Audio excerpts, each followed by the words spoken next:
The Dark Raids. Sorry about that.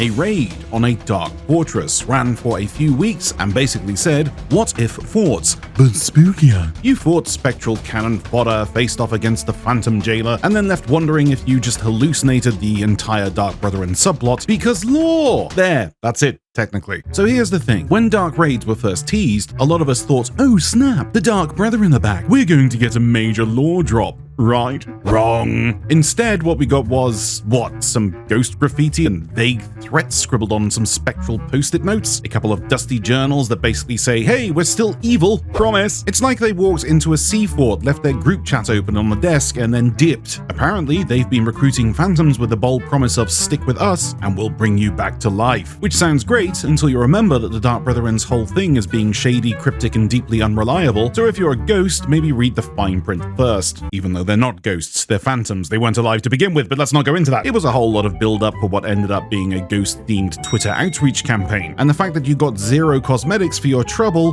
brutal. Not even a haunted eyebrow trim. But despite all of that, the actual event was great. It turned sea forts into real hotspots again, created this spontaneous world event energy, and got crews actually interacting, whether that meant teaming up or dramatically betraying each other over spectral loot. And honestly, that's the Sea of Thieves magic right there.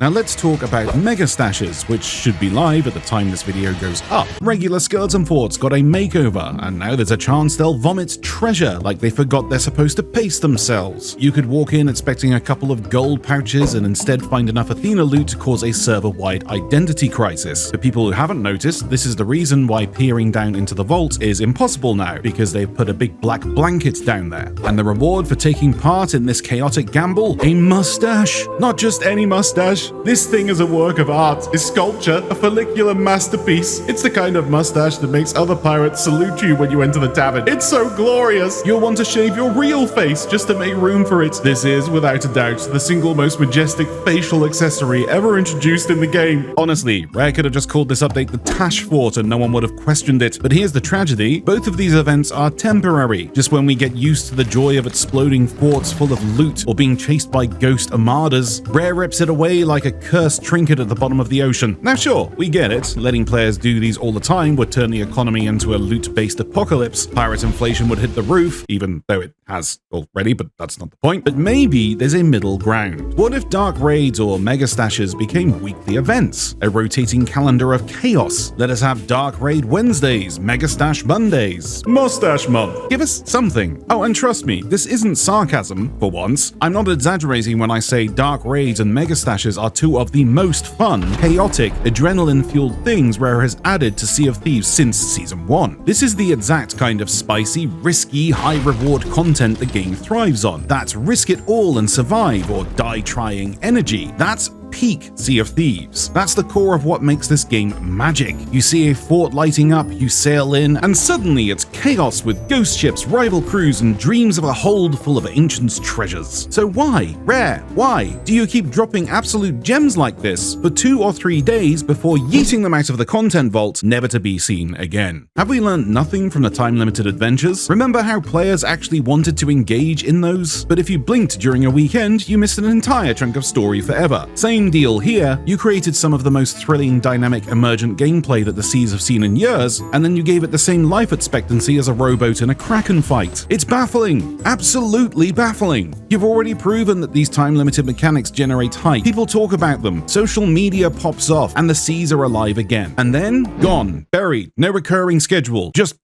gone. It's especially frustrating when you dangle the lore carrot in front of us like we're going to uncover some big secret, only for it to be yet another cryptic note that says, the Brethren are up to something, maybe, probably, we'll get back to you in 3 seasons. At this point, the lore feels less like a narrative arc and more like a haunted loot pinata. You crack it open, get some gold, and realize you still don't know what the Dark Brethren actually want, other than being mysterious with new fonts. Rare, you've got the formula. This is what players want. High-stakes events, fat loot piles that don't take hours hours to accumulate so you don't really care if you sink or swim, meaningful player interaction, and just enough chaos to keep things spicy. So why keep locking it all behind short windows? Rotate them weekly, toss them into the world event pool, stick a ghost mustache on a fork cloud if it helps, but please stop building hype and then ghosting us harder than the actual Phantom Jailer. We're not mad, we're just exhausted from being this excited and this let down at the same time. Alright, let's be fair for a second. Yeah, we get it. Oversaturating these kind of events could absolutely water them down. If every time you log on there's a rainbow of loot fountain shooting out of every fort, it loses that special feeling. Fewer players might engage, the thrill becomes routine, and nothing says meh like predictable chaos. Hourglass is a great example. But let's also be real.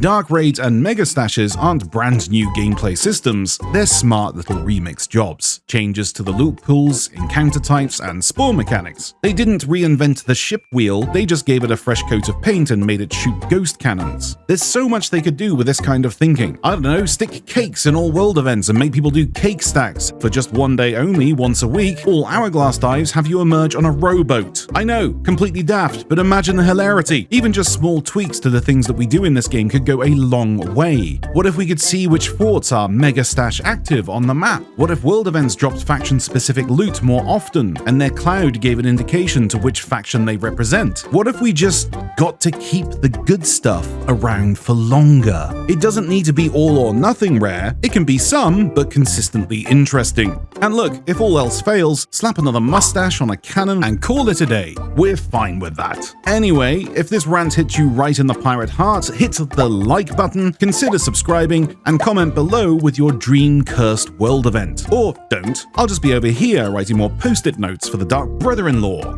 Ha! I'll speak to you soon, folks, and happy sailing.